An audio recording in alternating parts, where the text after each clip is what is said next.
Everyone, आज की इस वीडियो में हम सॉल्व करेंगे क्लास 8 एक्सरसाइज 3.3 का क्वेश्चन नंबर 1 2 3। वैसे इस एक्सरसाइज में टोटल 12 क्वेश्चन है, बट इस वीडियो में मैं 3 क्वेश्चंस करवाऊंगी, बाकी के क्वेश्चंस नेक्स्ट वीडियोस में देखेंगे हम। यहाँ पे क्वेश्चन क्या है, गिवन अ पैरेललोग्राम, आपको एक पैरेललोग्राम दिया है। पैरेललोग्राम की डेफिनेशन वगैरह मैं चैप्टर के इंट्रोडक्शन में बता चुकी हूँ। अपोजिट साइड्स इक्वल होती हैं, अपोजिट एंगल्स इक्वल होते हैं, डायगोनल्स एक दूसरे को बराबर पार्ट्स में डिवाइड करती है, यानी कि AC BD को डिवाइड कर रही होगी और BD AC को। ठीक है, बाकी आपको प्रॉपर्टीज वगैरह देखना है तो आप इसकी इंट्रोडक्शन वीडियो देख सकते हैं। यहाँ पर क्या है, आपको एक पैरेललोग्राम दिया है ABCD। आपको इस पैरेललोग्राम के थ्रू इन स्टेटमेंट्स को कंप्लीट करना है विथ रीजन। ठीक है, तो पहले हम सॉल्व करते हैं। फर्स्ट वाला, हमें सबसे पहले बताना है AD किसके बराबर है। तो देखिए AD पैरेललोग्राम में अपोजिट साइड इक्वल और पैरेलल होती है, यानी ये उसकी अपोजिट कौन सी है, ये। रीजन क्या लिखेंगे हम, इन पैरेललोग्राम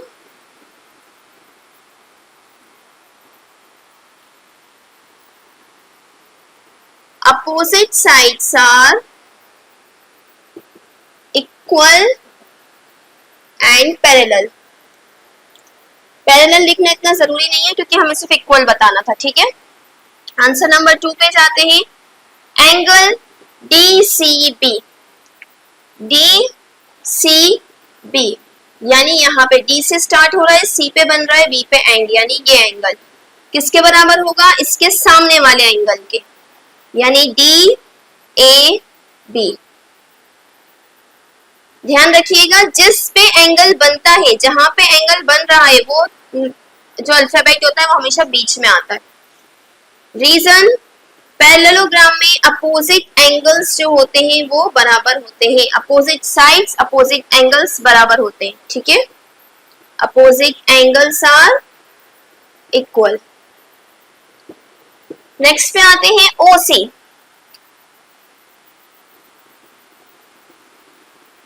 OC किसके बराबर होगा, यानी यहां से यहां तक इसके। क्यों, क्योंकि दो बराबर पार्ट्स में, ये जो BD है वो इसको दो बराबर पार्ट्स में डिवाइड कर रहा है, तो OC किसके बराबर होगा, OA के।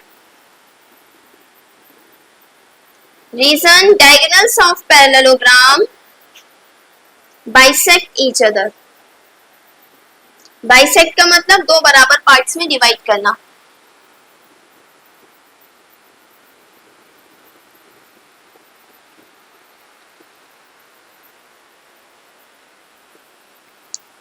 ओके, नेक्स्ट है fourth, measure of angle DAB। M जो लिखा होता है इसका मतलब होता है measure, plus measure of angle CDA, यानी DAB ये वाला एंगल और CDA ये वाला एंगल, यानी ये और ये, इन दोनों का सम कितना होगा, ये होगा 180 के बराबर। क्यों, क्योंकि जो पास पास वाले एंगल्स होते हैं, ठीक है, ये दोनों एंगल्स होते हैं सप्लीमेंट्री एंगल्स, यानी जो दो पास पास वाले एंगल होंगे करस्पॉन्डिंग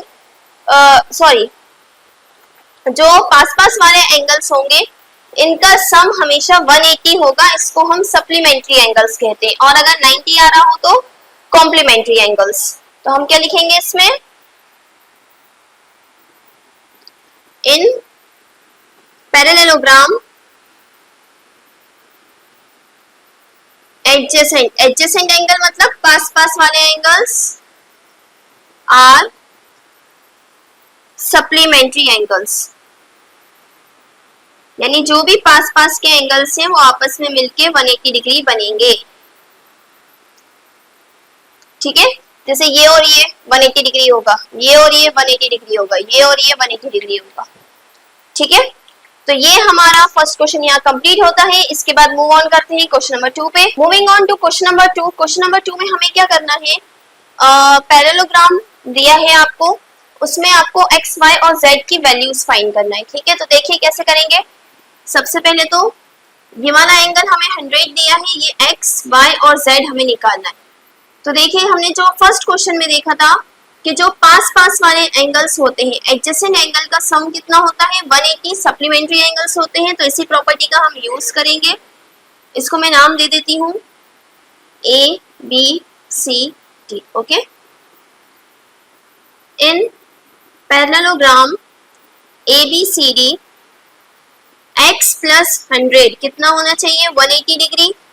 रीजन क्या लिखेंगे आप, एडजेसेंट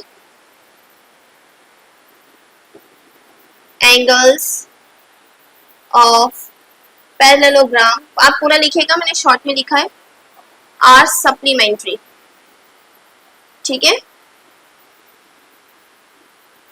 तो कितना आ गया x प्लस 100 180 है, 100 यहाँ प्लस का है, वहां जाके माइनस, यानी 180 माइनस 100, तो x की वैल्यू आ गई आपकी 80। अब देखिए y के अपोजिट में क्या है 100। Reason, opposite angles of parallelogram are equal. First question में भी देखा था ये हमने, अपोजिट एंगल पैरेललोग्राम के इक्वल होते हैं। इसी तरह से देखिए z के अपोजिट में क्या है x, यानी कि 80, यानी z की वैल्यू क्या आ जाएगी 80। इसका रीजन भी यही होगा, opposite angles of parallelogram are equal. Okay, question complete हो गया, इजी था। इसी तरह से 4 इमेजेस हमें और दिए हैं, 4 पैरेललोग्राम हमें और दिए हैं, हमें सारे सॉल्व करना है। ये a वाला था, b वाला देखिए, b वाले में x ये दिया है, y ये दिया है, z ये दिया है और ये 50 डिग्री दिया है। तो मैं इसमें भी a b c d ले लेती हूँ रेफरेंस के लिए। इन पैरेललोग्राम, आप चाहे तो इन गिवन पैरेललोग्राम भी लिख सकते हैं अगर आप नाम नहीं देना चाहते। ठीक है, तो यहाँ पे देखिए सबसे पहले तो x और 50 का सम होना चाहिए 180 के बराबर। रीजन यही देंगे हम, x प्लस 50 होना चाहिए 180 के बराबर। Reason, adjacent angle of parallelogram are supplementary.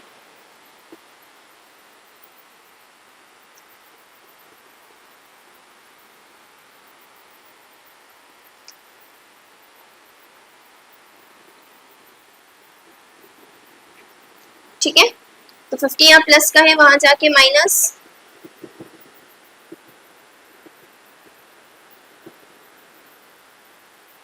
Okay, next देखते हैं अब हम y किसके अपोजिट में है x के, और x कितना है 130।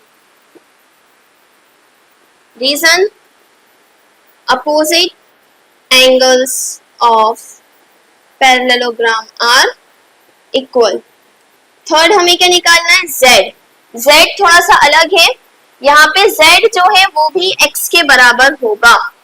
क्यों होगा, क्योंकि ये करस्पॉन्डिंग एंगल है। करस्पॉन्डिंग एंगल क्या होते हैं, जो एक ही लाइन पे पैरेलल लाइन से बन रहे हो। ठीक है, जैसे ये है, ये एक लाइन इनमें कॉमन होती है और बाकी की 2 पैरेलल होती है। ठीक है, तो x जो है वो z के पैरेलल होगा। करस्पॉन्डिंग एंगल हमेशा इक्वल ही होते हैं,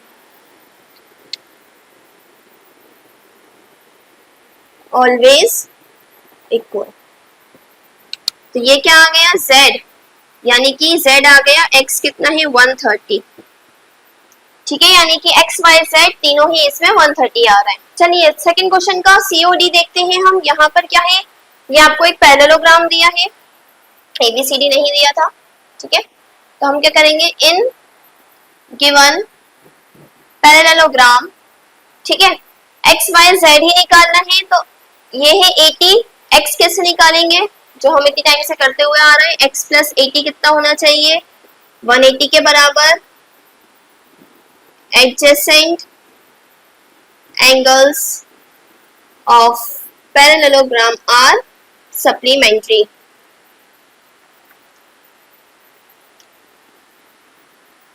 ठीक है, तो x प्लस का है, वहां जाके माइनस हो जाएगा 80, तो 180 माइनस 80 कितना हो गया x 100 डिग्री। नेक्स्ट देखते हैं हम y।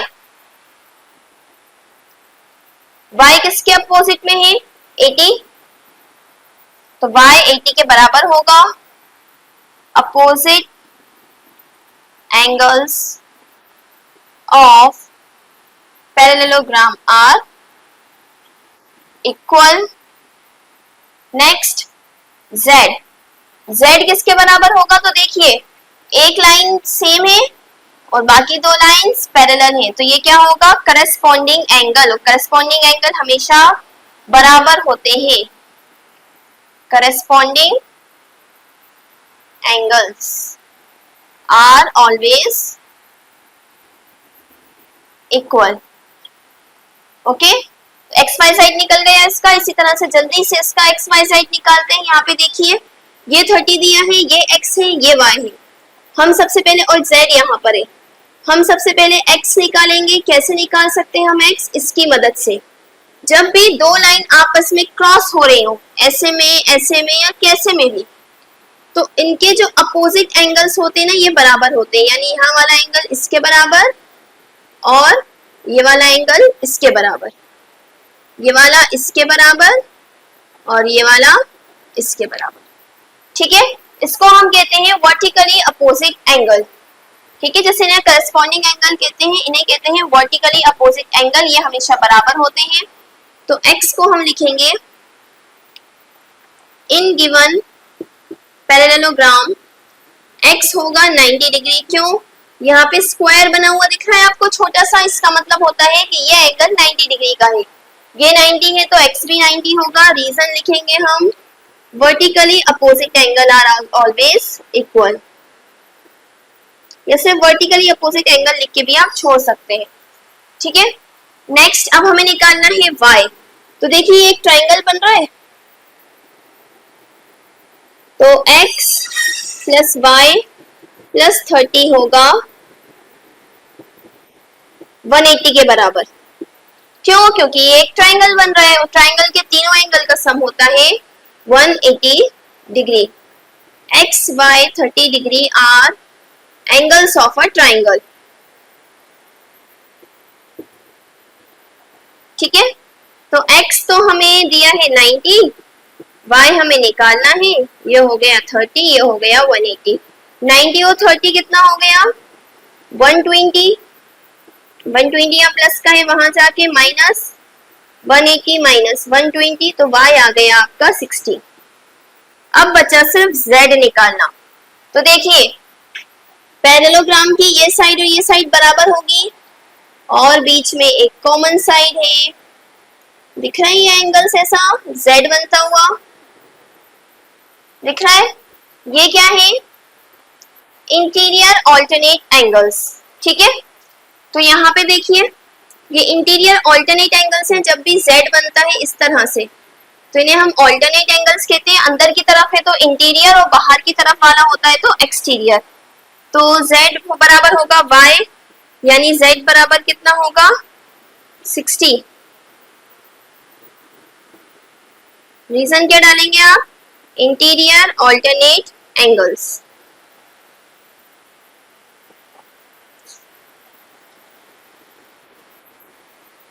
तो ये आपका एक्स वाई जेड निकल के आ गया।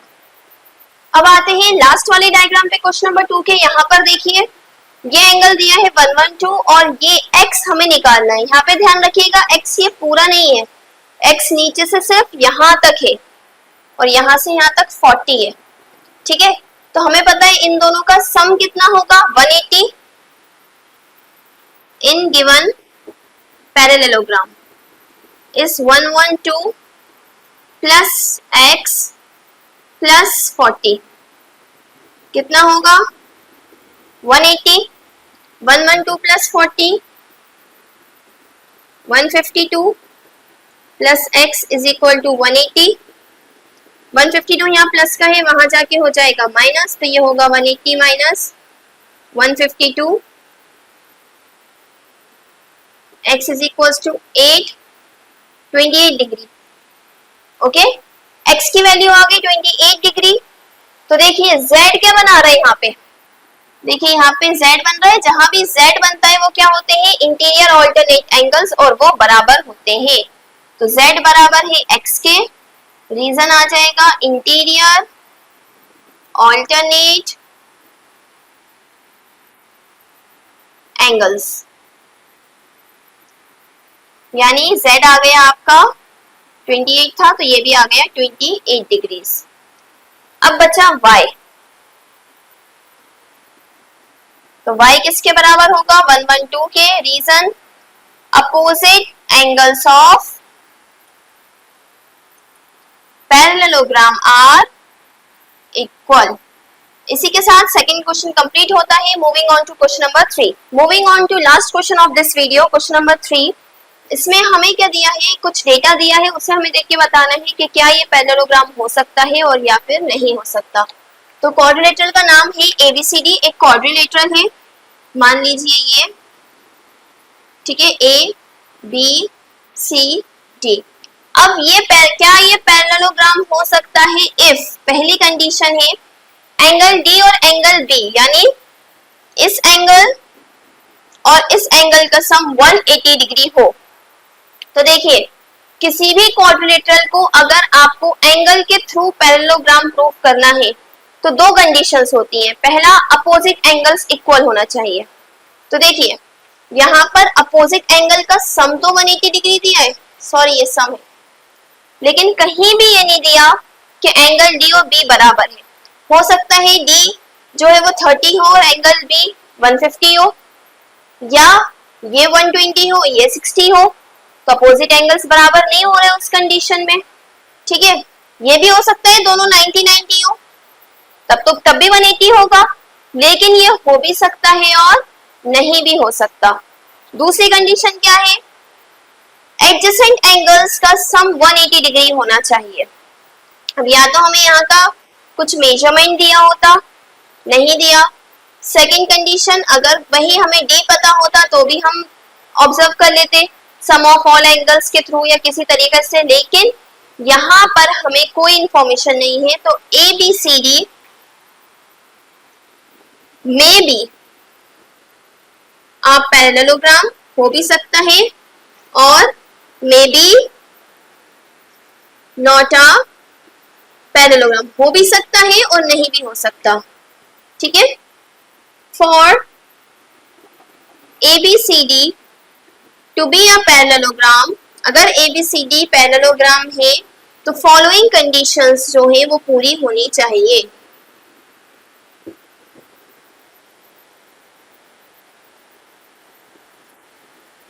Following properties, it must have following properties, it must have following properties। दो प्रॉपर्टीज कौन कौन सी होना चाहिए इसको होने के लिए, अभी तो ये हो भी सकता है नहीं भी हो सकता। प्रॉपर्टी पहली है opposite angles must be equal,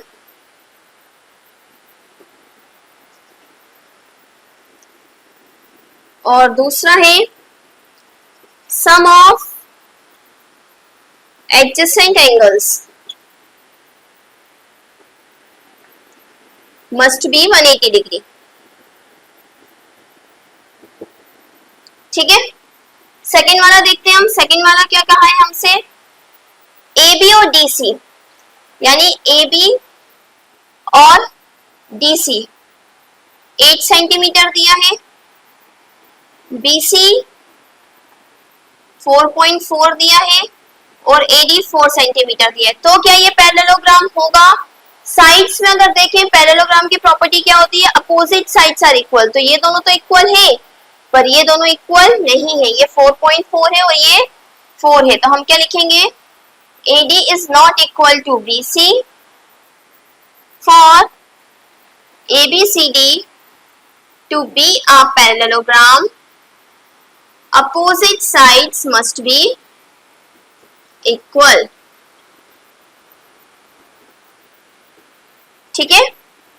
third one, angle A 70 है, एंगल C 65 है। A 70 और C 65, अपोजिट एंगल्स क्या होना चाहिए, बराबर। तो angle A is not equal to है एंगल C के। फॉर अच्छा मुझे रीजन नहीं बताना, सॉरी, यहाँ पे हमें ये नहीं बताना कि इसको पैरेललोग्राम बनने के लिए क्या करना पड़ेगा, यहाँ पे हमें ये बताना है या नहीं है, ठीक है। तो हम सीधे लिख देंगे ABCD is not a parallelogram. मैंने रीजन लिख दिया था कि अगर इसको पैरेललोग्राम बनना है तो क्या कंडीशन पूरी होनी चाहिए। यहाँ भी ABCD is not a parallelogram, okay. तो सेकंड और थर्ड तो 100% पैरेललोग्राम नहीं है, फर्स्ट वाला हो भी सकता है और नहीं भी हो सकता। यहाँ पे क्वेश्चन कंप्लीट होता है। इसी तरह की और वीडियोस के लिए please do like share and subscribe to my channel.